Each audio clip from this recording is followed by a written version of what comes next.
Hello ladies and gentlemen, my name is Mr. Clockwork Apple, and I don't even know how to begin describing Space Dandy. Seriously, I don't. Technically speaking, Space Dandy is a spiritual successor slash parody of the classic 1997 anime series Cowboy Bebop. But you definitely shouldn't expect another Bebop, because Space Dandy is, well, insane. I mean, sure, Cowboy Bebop had its share of strange episodes like Gateway Shuffle, which was the one with the monkeys, or Mushroom Samba, where they all got high. I mean, they were definitely odd, to say the least, but they don't even come close to the balls-to-the-wall insanity that is Space Dandy. So, why don't I try and sum it up for you, shall I?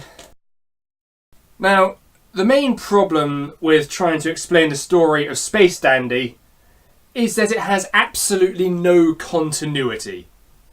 Well, kind of. The first episode ends with the main cast all dying in a huge explosion.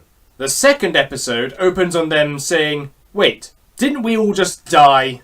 Or like in episode 4, where everyone becomes zombies. Literally everyone, even the narrator, becomes a zombie. And then it goes completely unmentioned for the rest of the series, except for I think one point where someone mentions the fact they were once a zombie, and that's it. So as you can imagine, the lack of continuity of any sort makes explaining the story of Space Dandy incredibly, dare I say, impossibly difficult. But there are some things that at least stay the same throughout the series, like there's this huge gigantic space war going on. And completely in the background. It never really crops up towards what the characters are doing. It's just happening somewhere else. Or there's Dandy's continuous obsession with this restaurant that's basically a Hooters ripoff called Boobies. Yes, spelt like that. This is that kind of anime.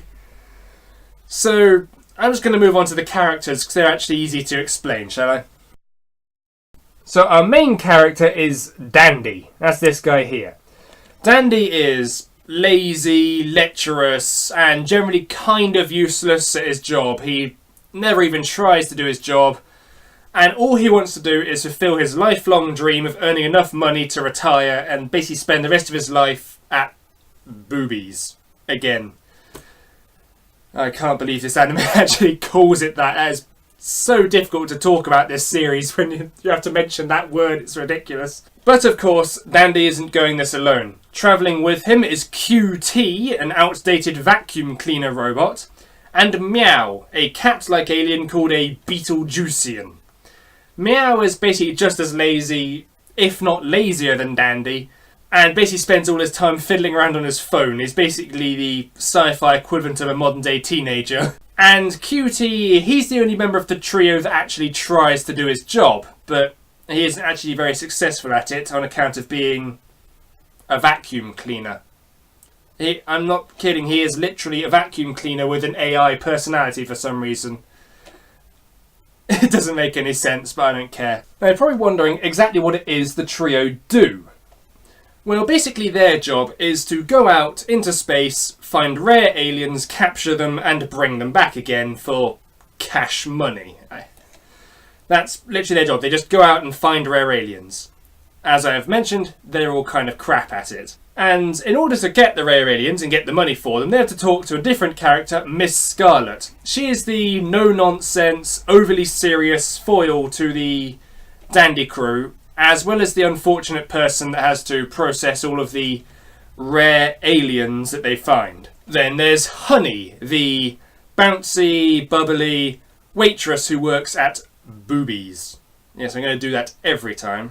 And she sort of provides Dandy with the much-needed motivation to, do his job, because otherwise he just sits around like an idiot the whole time. And occasionally gives the crew some good advice. And finally there's Dr. Jail and B, who work for Admiral Perry of the Gogol Empire. They're basically the closest thing this series has to recurring villains. Even then, they're not very good at their job either. They're very much comedy villains who, I think again, they bring up the fact that they die almost every episode they appear in, and they somehow remember this fact.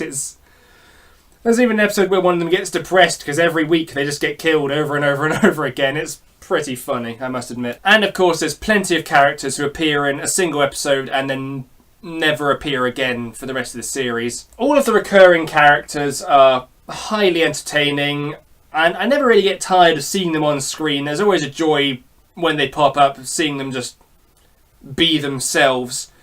Although some of the one-off characters weren't quite as amusing, and I think some of them I've forgotten entirely. They just left that little impact on me. But as I said, they only appear in one episode, so I guess I can forgive that, really. Now, one of the more interesting parts about Space Dandy is the animation.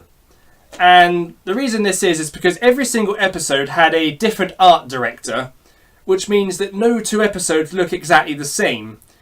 And that kind of ties in nicely to the whole no continuity thing, which means we have plenty of... We've got cool and unique alien designs, no two aliens look the same, and there's surreal landscapes, and there's flashy action sequences, and it all has this very distinct visual feel, even though, as I said, no two episodes are alike because of the different directors. You know, there's one episode that has this sort of Studio Ghibli vibe to it, and then there's another one that is very much over-the-top shonen anime.